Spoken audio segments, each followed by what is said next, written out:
Hi friends, ఈ వీడియోలో మనం హైదరాబాద్కి అతి సమీపంలో ఉన్న భద్రకాళి సమేత శ్రీ వీరభద్రస్వామి ఆలయం దర్శించుకుందాం రండి.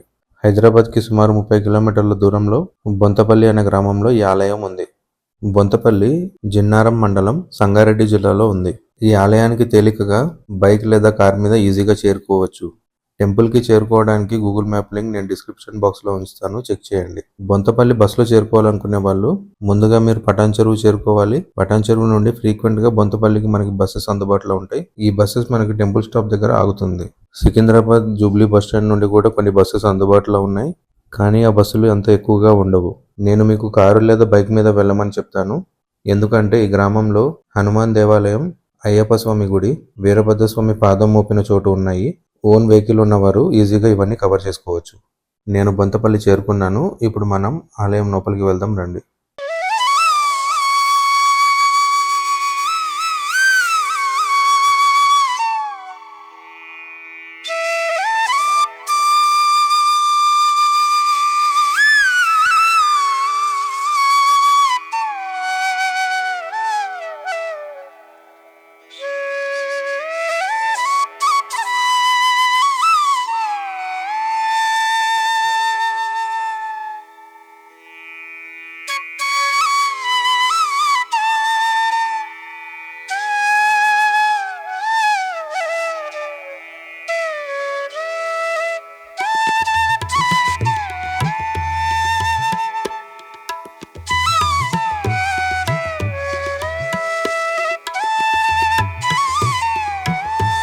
ప్రధాన రాజగోపురం నుండి లోపలికి వస్తే ఎడమవైపు దర్శనాలు, అభిషేకానికి సంబంధించిన టికెట్ కౌంటర్, దాని పక్కనే కొబ్బరికాయలు అమ్మే షాపు, మరో పక్క ప్రసాదం కౌంటర్ ఉంటాయి. అభిషేకం లేదా ఇతర పూజలు చేయించాలనుకునే వారికి పూజా సామాగ్రి ఆలయం బయట దొరుకుతుంది.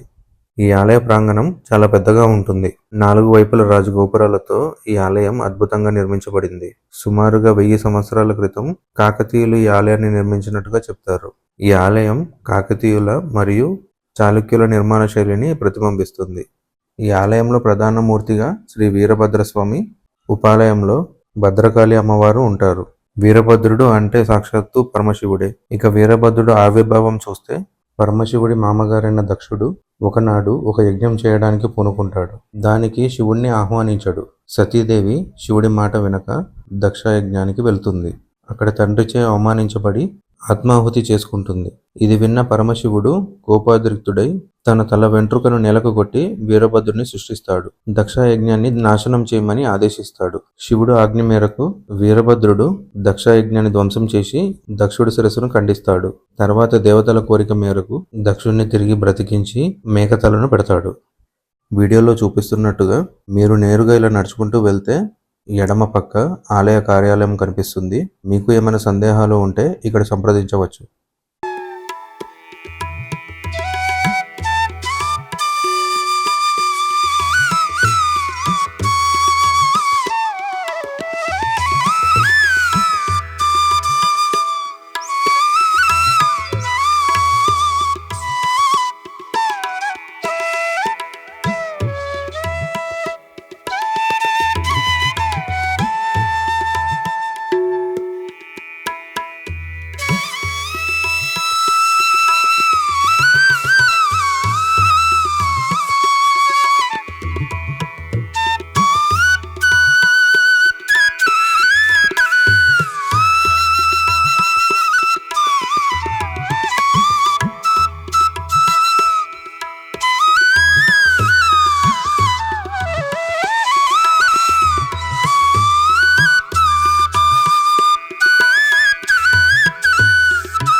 ఈ ఆలయంలో అధికంగా సంతానం లేనివారు, మొక్కులు ఉన్నవారు ముడుపులు కడుతుంటారు.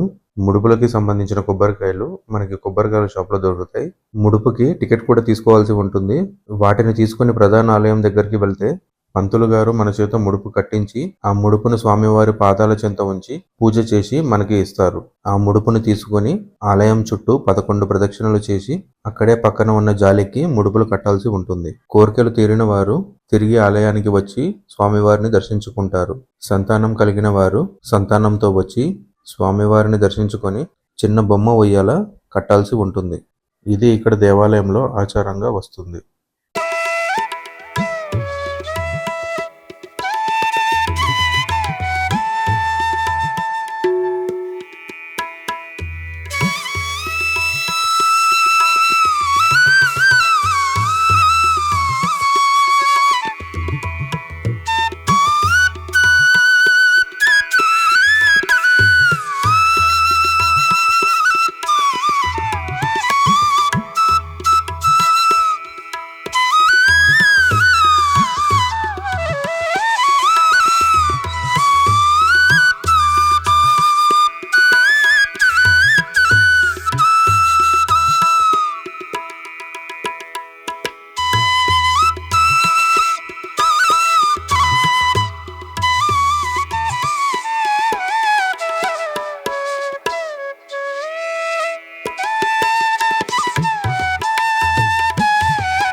ఇక ఈ ఆలయ చరిత్ర రకరకాలుగా చెప్తారు.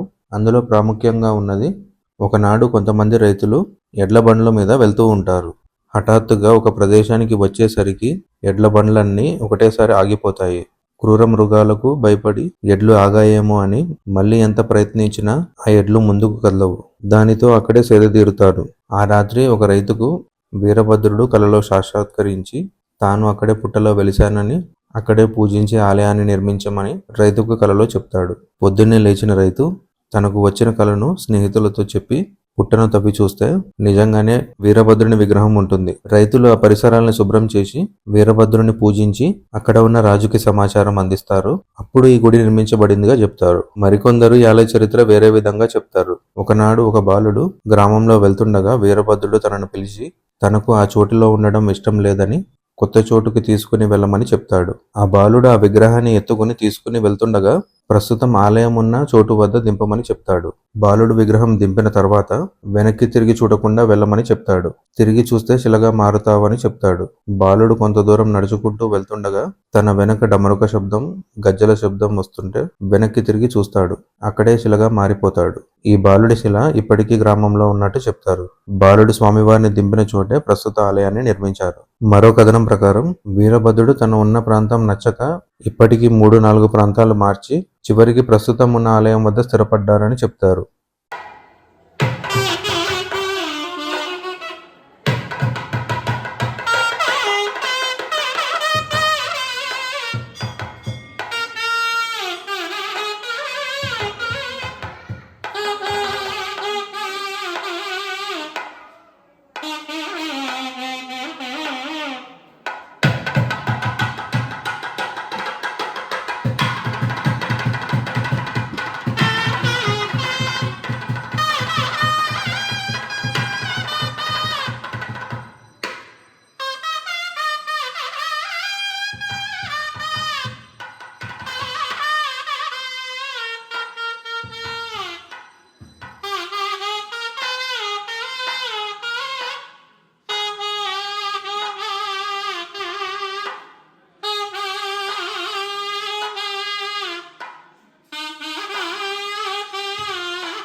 ముందుగా మనం విఘ్నేశ్వరుని దర్శించుకొని తర్వాత వీరభద్ర స్వామి, భద్రకాళి అమ్మవారిని దర్శించుకుంటాం. లోపల కెమెరాలో లేదు, నా దర్శనం పూర్తి చేసుకున్నాను.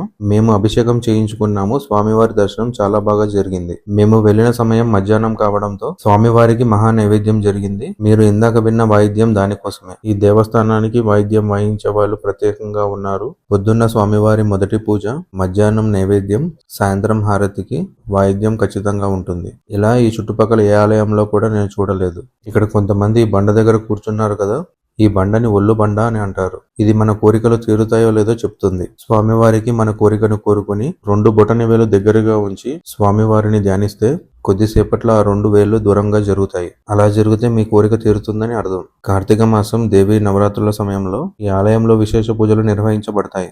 ప్రతి ఏటా బ్రహ్మోత్సవాలు, కళ్యాణోత్సవం, రథోత్సవం, పల్లకీ సేవ వైభవంగా జరుగుతాయి. ఇక్కడ భద్రకాళి అమ్మవారు ఉగ్రస్వరూపిణిగా దర్శనమిస్తారు. ఈ ఆలయంలో 9 శ్రీచక్రాలు ప్రతిష్ఠించబడి ఉన్నాయి. అమ్మవారి ముందు నిత్యం పూజలు అందుకుంటూ ఒక శ్రీచక్రం, బయట భక్తులకు కుంకుమ పూజ కోసం మరో 8 శ్రీచక్రాలు ప్రతిష్ఠించారు. ఈ ఆలయానికి ఇవి ప్రత్యేక ఆకర్షణగా నిలుస్తాయి. కోరిన కోరికలు తీర్చే కల్పవల్లిగా అమ్మవారిని ఇక్కడ కొలుస్తారు. ఈ అమ్మవారిని దర్శించుకున్న వారికి సంతాన సమస్యలు తీరుతాయని చెప్తారు.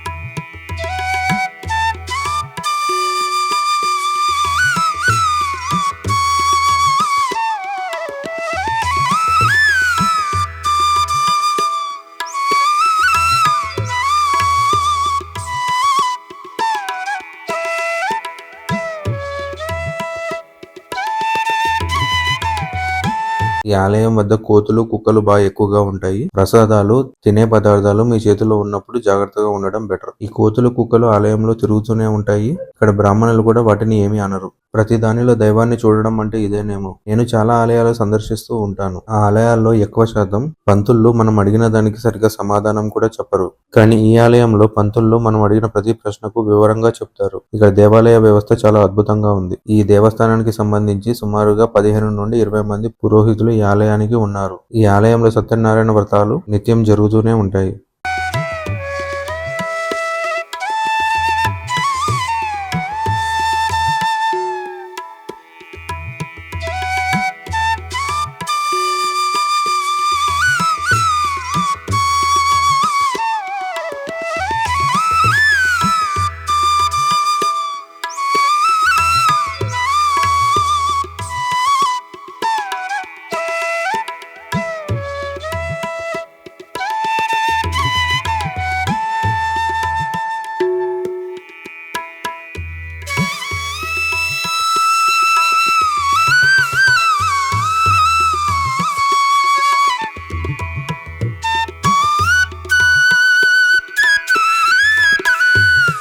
దూర ప్రాంతాల నుంచి వచ్చే భక్తులకు ఇక్కడ దేవస్థాన వసతి గృహాలు కూడా ఉన్నట్టు చెప్తున్నారు. ఈ ఆలయంలో నిత్య అన్నదానం జరుగుతూనే ఉంటుంది. ప్రతిరోజు మధ్యాహ్నం 12 గంటలకు స్వామివారి మహా నైవేద్యం తర్వాత భక్తులకు అన్నదానం జరుగుతుంది. ఈ అన్నదానం చేయాలనుకునేవారు ఆదివారం, సోమవారం అయితే 11,000 చొప్పున చెల్లించాల్సి ఉంటుంది. మిగతా రోజులు అన్నదానానికి 8,000 కడితే వచ్చిన భక్తులకి అన్నదానం చేస్తారు. పుట్టిన రోజులు ఉన్నవారు, కోరికలు తీరిన వారు ఇక్కడ ఎక్కువగా అన్నదానం చేస్తూ ఉంటారు. నేను మధ్యాహ్నం రావడంతో స్వామివారి మహాప్రసాదం తినే భాగ్యం దక్కింది.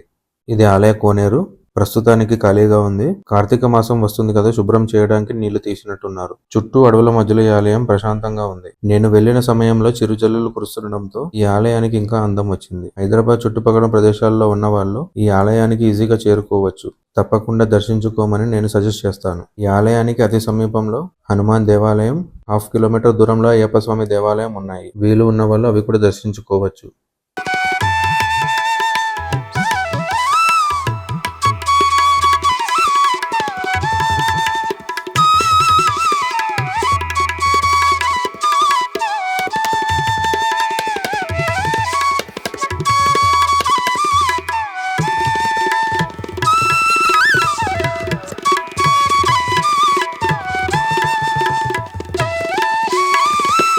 ఇది ఆలయ రథం. ప్రత్యేక పర్వదినాల నాడు స్వామివారి రథోత్సవం జరుగుతూ ఉంటుంది. స్వామివారి ప్రధాన రాజగోపురం ముందు ఇక్కడ నిప్పుల గుండాలు ఏర్పరచబడి ఉన్నాయి. కొన్ని పర్వదినాలలో ఈ నిప్పుల గుండాలను వెలిగిస్తారు. భక్తులు వాటిని తొక్కుకుంటూ స్వామివారిని దర్శించుకుంటారు. ఈ ఆలయానికి ఇది మరో ప్రత్యేకత. ఈ వీడియో మీకు నచ్చినట్టయితే లైక్ చేసి, షేర్ చేసి, కమెంట్ చేయండి. ఇలాంటి మరిన్ని వీడియోల కోసం టెంపుల్స్ కార్నర్ ఛానల్ ని సబ్స్క్రైబ్ చేసుకోండి. Thanks for watching.